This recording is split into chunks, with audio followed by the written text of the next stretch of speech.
ये चैनल केवल मनोरंजन के उद्देश्य से है। हम किसी भी आध्यात्मिक या अंधविश्वासी गतिविधियां का समर्थन नहीं करते। कालू नाम का एक लड़का था। उसे डांस का बहुत शौक था। वह दिन भर फिल्मी गानों में नाचता रहता था। कालू एक बहुत कामयाब डांसर बनना चाहता था, लेकिन उसके घर के हालात उसे अपने सपनों को पूरा करने से रोक रहे थे।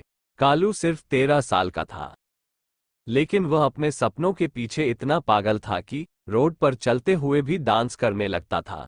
कालू के निरंतर प्रयास से उसकी डांस की कला निखर चुकी थी और वह अपनी उम्र के बच्चों के मुकाबले बेहतरीन डांस करना सीख चुका था। एक बार कालू के स्कूल में डांस की प्रतियोगिता होती है, जिसमें सभी बच्चे भाग लेते हैं। कालू भी डांस प्रतियोगिता के लिए काफी उत्साहित होता है। कालू को पूरा यकीन होता है कि वह इस प्रतियोगिता में प्रथम स्थान प्राप्त करेगा। प्रतियोगिता प्रारंभ होती है और सभी प्रतिभागी बच्चे एक एक करके अपने डांस का प्रदर्शन करते हैं।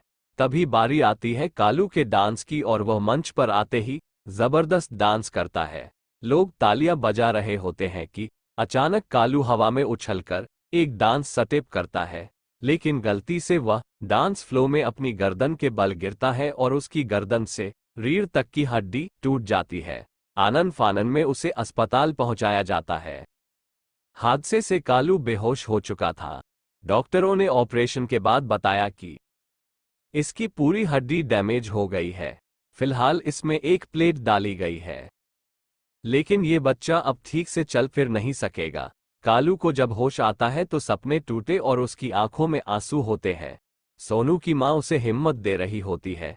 कुछ दिनों तक हॉस्पिटल में भर्ती रहने के बाद कालू बैसाखी के सहारे चलने फिरने लायक होता है। उसे अस्पताल से छुट्टी मिल जाती है। कालू घर में अकेले बैठा रहता और अपने मन में ही अपने डांस के स्टेप सोचता रहता। कई दिनों से कालू मायूस था। घर में बैठे बैठे उसके मन में विचार आता है कि अपाहिज रहने से अच्छा मैं इस दुनिया को ही छोड़ दूं, क्योंकि अब मैं डांस के लायक तो बचा नहीं।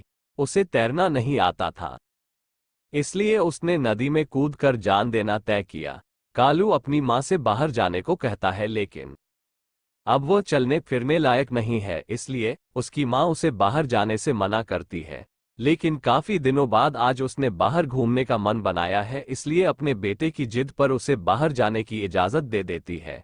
कालू बस में बैठकर अपने घर से 5 किलोमीटर दूर एक पहाड़ के पास नदी के किनारे आ जाता है। दरअसल कालू पहले भी यहाँ अपने दोस्त के साथ एक बार आया था। वो नदी के किनारे बने पहाड़ पर धीरे धीरे चढ़ने लगता है ताकि वहां से कूदकर आत्महत्या कर सके। आत्महत्या अप्रथ है। वो पहाड़ के उस जगह पर पहुंच जाता है जहां से कूदने के बाद किसी का बचना असंभव है।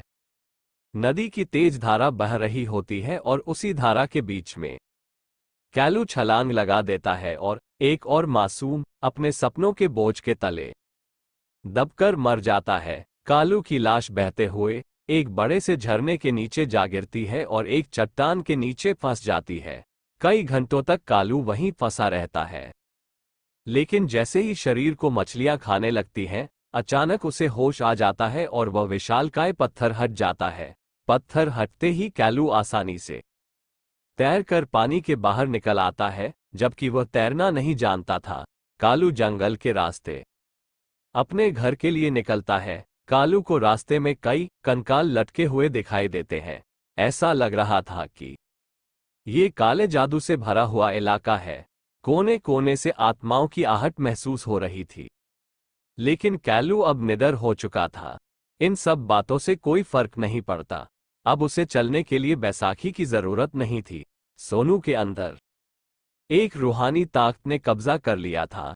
कालू कुछ ही समय के अंदर उस इलाके को छोड़कर अपने घर पहुंच जाता है। जैसे ही कालू की मां दरवाजा खोलती है, वह दंग रह जाती है। कालू अपने पैरों से चलते हुए आया, वो भी बिना बैसाखी के सहारे। कालू की मां उससे पूछती है, बेटा तुम ठीक कैसे हो गए? लेकिन कालू के स्वभाव में परिवर्तन आ चुका था। वह जाते ही अपनी मां से खाना मांगता है। मां को अपने बेटे के ठीक होने की खुशी थी, इसलिए वो जानना चाहती थी कि किस डॉक्टर ने उसके बेटे का इतना अच्छा इलाज किया है।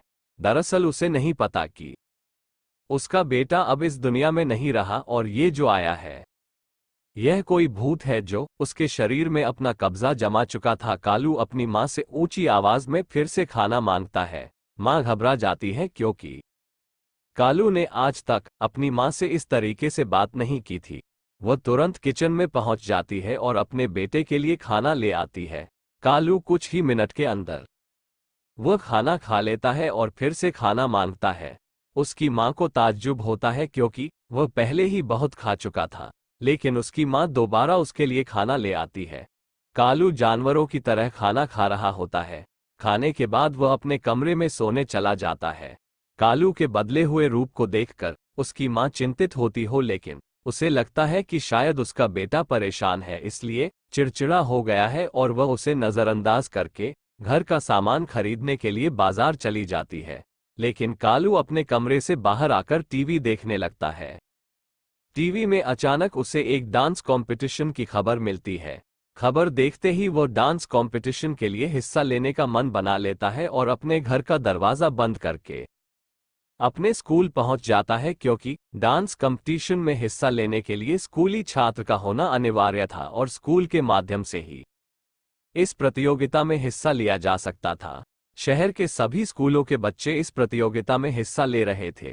कालू भी अपने टीचर के पास जाकर डांस कंपटीशन का फॉर्म भर देता है। प्रतियोगिता की खबर के पोस्टर पूरे शहर में छपे हुए थे।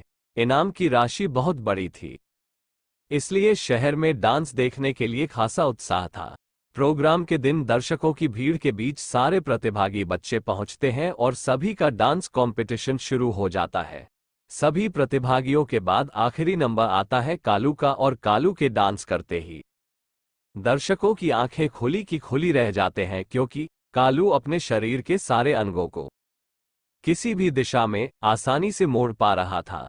ऐसा लग रहा था मानो वह रबड़ का पुतला हो। देखते ही देखते वह भूतिया अंदाज में डांस करने लगता है, अपनी आंखें लाल करके जिंदा मुर्दों की तरह डांस करके सबको सम्मोहित कर लेता है। भूत का डांस अपने आप में अद्भुत था। चारों तरफ से दर्शक तालियां बजा रहे थे और कालू रुकने का नाम नहीं ले रहा था।